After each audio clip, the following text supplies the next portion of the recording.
जब इस पूरे किले को चारों तरफ से घेर लिया गया था तो झांसी की रानी अपने घोड़े के साथ में इसी स्थान से नीचे कूद गई थी। यहीं पर उन मुजरिमों को फांसी पर लटकाया जाता था।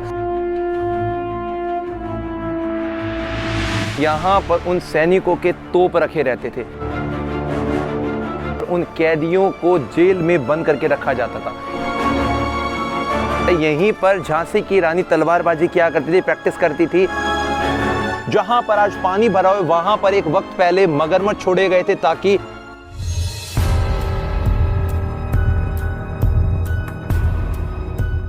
घूमते घूमते हम उस स्थान पर आ गए जहां पर राजा गंगाधर राव के द्वारा उन कैदियों को या उस समय अत्याचार करने वाले व्यक्तियों को फांसी पर लटकाया जाता था।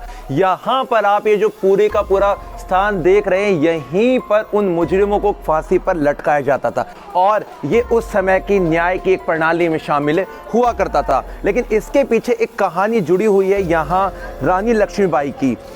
इस रास्ते से नीचे की तरफ वो शिवजी मंदिर में एक दिन जा रही थी तो उन्होंने देखा कि एक कैदी को, एक मुजरिम को फांसी पर यहाँ लटकाया गया, सजा दी गई है। तो इस घटना को देखने के बाद में एकदम से बेहोश हो गई और यहीं पर गिर पड़ी।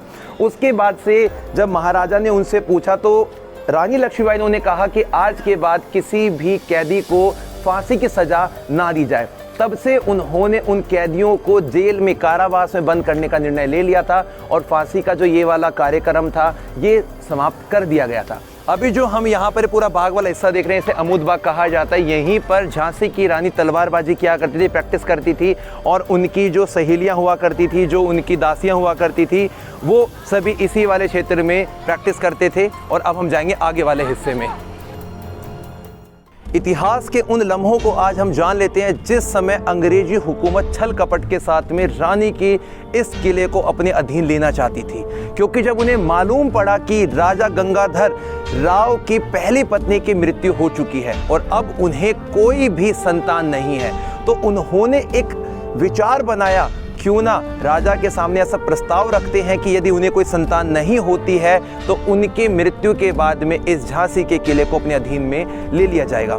इस बात पर काफ़ी विचार करने के बाद में 1842 का वो वक्त जिस समय मणिकर्णिका यानी कि जिन्हें आज हम झांसी की रानी के नाम से जानते हैं, उनकी शादी हुई महाराजा गंगाधर राव के साथ में और 1851 के वक्त उन्होंने एक सुंदर बच्चे को जन्म दिया, दामोदर राव। लेकिन ये खुशी ज़्यादा लंबे समय की नहीं थी। केवल 3 महीने के बाद में वो बच्चा अचानक से मृत्यु को सुधार गया और उसके बाद में बात शुरू होती है सत्ता में फेरपलट की। और जब उन्हें मालूम पड़ा, यानी कि महाराजा गंगाधर राव को पता लगा कि उनके संतान की मृत्यु हो गई है, तो वो बहुत ज़्यादा हताश, निराश और डिप्रेशन में जाने लगे, जिसके बाद में उनके शरीर को अनेक बीमारियों ने भी जकड़ लिया था। लेकिन इसी बीच महारानी लक्ष्मीबाई ने अपने ही परिवार के एक पुत्र को गोद ले लिया जिनका नाम था आनंद राव और बाद में उनका नाम बदलकर दामोदर राव कर दिया था। लेकिन 1853 में झांसी के इस किले पर एक बार फिर से दुखों की लहर दौड़ पड़ी क्योंकि यहाँ पर महाराजा गंगाधर राव की मृत्यु हो गई थी। और उसके बाद में अंग्रेजी हुकूमत इस बात को मानने से बिल्कुल भी तैयार नहीं थी कि झांसी के इस किले को वो झांसी की रानी के बाद में उनके दत्तक पुत्र को सौंपने का अधिकार अपने पास में रखती हैं। और अब मैं आपको इस नीचे वाले रास्ते से वो शिवजी मंदिर भी दिखाता हूँ जहाँ पर रानी लक्ष्मीबाई प्रतिदिन पूजा अर्चना के लिए आया करती थी। आइए मेरे साथ आप सामने का पूरा नज़ारा देखिए। कुछ जो इसका हिस्सा है वो अभी रिपेयरिंग में चल रहा है, इसको दोबारा से ठीक करने की जो मुहिम है वो शुरू की जा चुकी है। इस तरफ भी हमें एक ऊंची सी इमारत दिखाई दे रही है, इसको भी आप कैप्चर करें।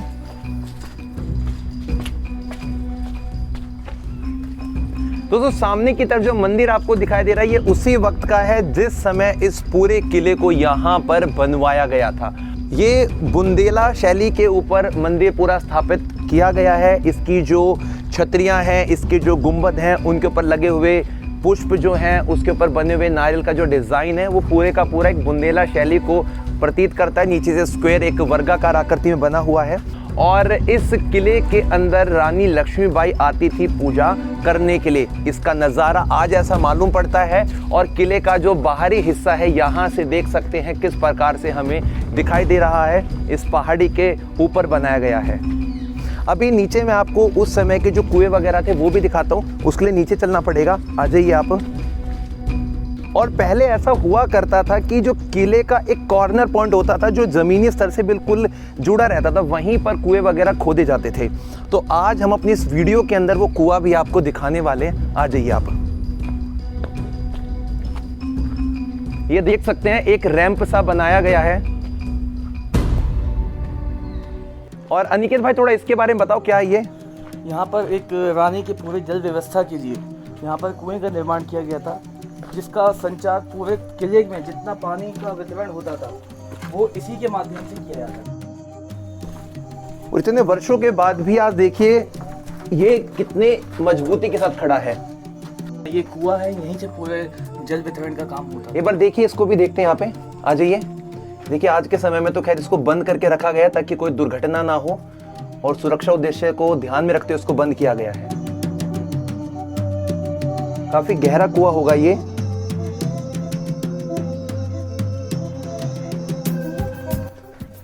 थोड़ा और आगे चलते हैं। ये ऐसा लगता है कि शायद हम इस किले के बिल्कुल एक छोर एक अंत वाले हिस्से में आ गए मेरे ख्याल से ना। ये किले का पूरा एंडिंग पॉइंट है यहाँ पे। और ये जो नई हमें ईंटें दिखाई दे रही हैं, इसके बारे में कुछ बताएंगे? किस वक्त का लगता होगा ये? जी, मुझे लगता है कि ये ब्रिटिश शासन ने इसको तैयार किया होगा, क्योंकि जैसा इसका पैटर्न है वैसा ये ब्रिटिश काल के समय में इन्होंने जब यहाँ पे इनका शासन हुआ था उस समय इसको बनवाया गया होगा। बाकी आप इसके ऊपर वाली इमारतें भी देख सकते हैं जो आज हमें दिखाई देती हैं। और ऐसा बताते कि जिस समय जो ओरछा के महाराजा थे वीर सिंह जुदेव, उन्होंने 52 इमारतों की जो आधारशिला रखी थी, उन्हीं के साथ में 52 कुएं बावड़ियां बनवाने का भी उन्होंने निर्णय लिया था। इसीलिए इस किले के अंदर आपको ये वाला जो कुआं है देखने को आज मिल रहा है। इसका ये अंतिम छोर हम यहाँ पर देख सकते हैं, जो हमें अंग्रेज़ी हुकूमत की कुछ निशानियाँ, कुछ चिन्ह आज पेश करता है।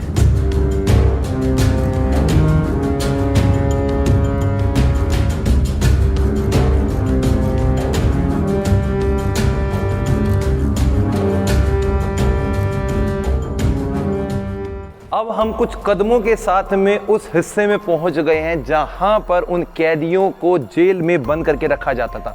कुछ हिस्सा यहां पर आपको दिखाई दे रहा है और इनको हम एक बार सबसे पहले नज़दीक से देख लेते हैं। यहां पर आइए। ये जो इमारतें हैं वो बेशक से आज के समय में बंद कर दी गई हैं, लेकिन अंग्रेज़ों के वक्त में, रानी लक्ष्मीबाई के वक्त में इसी स्थान पर उन कैदियों को बंद करके रखा भी जाता था। और आज तो खैर इसमें कुछ सामान यहाँ पे रखा हुआ है। यदि आप इसके ऊपर वाले पत्थर के ऊपर ये हाथी और शेर की जो लड़ाई वाले हिस्से को देख रहे हैं, ये इसकी ताकत के प्रतीक को दिखाता है। इसी के सामने इस वाले स्थान को अंग्रेज़ों ने 1890 के वक्त में जेल के रूप में कन्वर्ट कर दिया था। इसका भी मैं आपको नज़ारा दिखाता हूँ। ये जो लोहे के दरवाजे लगाए गए हैं अंग्रेज़ी हुकूमत के समय के ही हैं। यहाँ पे उनकी डेट भी मेंशन है और इसको की स्टोन बोलते हैं बीच वाले हिस्से को। ये जो आर्च इस्तेमाल की गई है ये यूरोपियन स्ट्रक्चर की आर्च बनी हुई है। अंदर से देखने में बिल्कुल एक गलियारा सा हमें मालूम पड़ता है और ये अंग्रेज़ों के वक्त का जेल बना हुआ है। अभी आप मेरे पीछे जो सामने की तरफ में ये 4 बड़े बड़े बुर्ज के इनसाइड वाले पोर्शन को देख रहे हैं, यहाँ पर उन सैनिकों के तोप रखे रहते थे, जिसकी बदौलत वो किले के बाहरी हिस्से में होने वाले आक्रमण से हमेशा तैयार रहते थे। और इसके अंदर का जो हिस्सा है वो आज भी आप देख सकते हैं। ऊपर की जो दीवार है वो इतनी चौड़ी है कि आराम से 5 से 8 घोड़े भी एक बारी में चल सकते हैं। यानी कि अगर सैनिकों की बात की जाए तो एक कतार में 15 या 20 सैनिक इसमें चलने के कैपेबल होते थे। अब मैं आपको उनके सैनिकों के गन पॉइंट दिखाना चाहता हूं। यहाँ पर आप जो इस प्रकार के होल देख रहे हैं दोस्तों, यहाँ से वो अपने गन और तीर धनुष तैयार रखते थे ताकि कोई भी हमला होने पर वो उन पे अटैक कर सके। लेकिन अंग्रेज़ों ने अपने समय में इन चीज़ों के साथ में लोहे को भी मिश्रित कर दिया था। ये आप पॉइंट जो देख रहे हैं इस प्रकार से बंद होता है ये, और यहाँ पर उनकी जो लोहे की गन मशीन थी वो रखी रहती थी, जिसकी मदद से पूरे किले की सेफ्टी भी करते थे वो। और उनके पास में एक ताकत का जो एक नया मोड़ था जिसकी मदद से उन्होंने बड़ी बड़ी इमारतों पर अपना कब्जा किया। गन, एडवांस गन जो लेकर आए थे वो यहाँ से तैनात रखा करते थे। अब हम इस किले के सबसे ऊपरी भाग में पहुंच चुके हैं जिसे कहते हैं सिग्नल पोस्ट, यानी कि इस किले की सबसे ऊंचाई वाला हिस्सा। जब कभी भी कोई भी सूचना इन्हें आसपास के क्षेत्र में देनी होती थी तो सैनिक यहाँ पर तैनात होते थे और अलग अलग लाइटिंग का या झंडे का इस्तेमाल किया करते थे ताकि आसपास की जो भी इनके कनेक्टेड पोर्शन होते थे वहाँ पर इनकी सूचना पहुँच सके। और आज वर्तमान समय में पीछे की तरफ आपको लहराता हुआ जो तिरंगा झंडा दिखाई दे रहा है, इसका शिलान्यास हमारे भारत के प्रधानमंत्री मोदी ने किया था।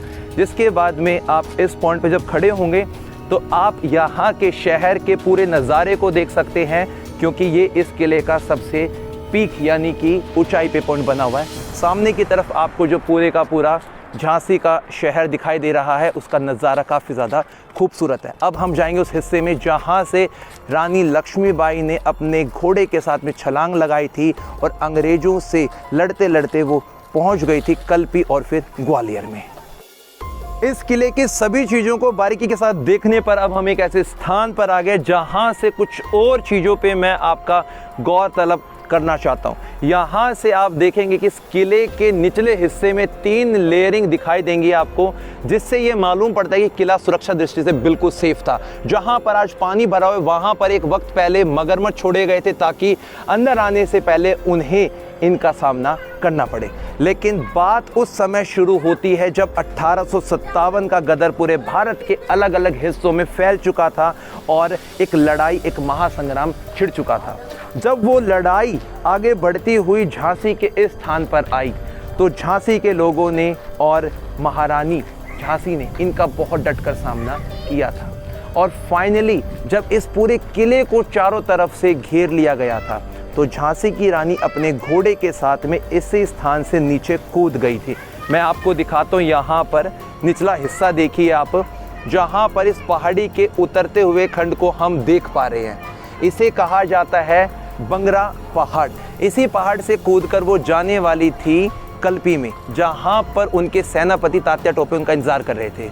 और वहाँ पर जब अंग्रेज़ों से उनकी भिड़त हुई तो उन्होंने अंग्रेज़ों को वहाँ से हराया। और उसके बाद में जब झांसी की रानी को ज़्यादा सैनिकों की ज़रूरत थी तो वो ग्वालियर के सिंधिया परिवार के पास में पहुँची और उनसे उन्होंने मदद मांगी ताकि वो अंग्रेज़ी हुकूमत को हरा सके, भारत से खदेड़ फेंके। लेकिन वहाँ पर अपनों ने ही दिया धोखा और सिंधिया परिवार के लोगों ने झांसी की रानी का साथ नहीं दिया। और फाइनली 18 जून 1858 को ग्वालियर में लड़ते लड़ते झांसी की रानी वीरगति को प्राप्त हो गई थी।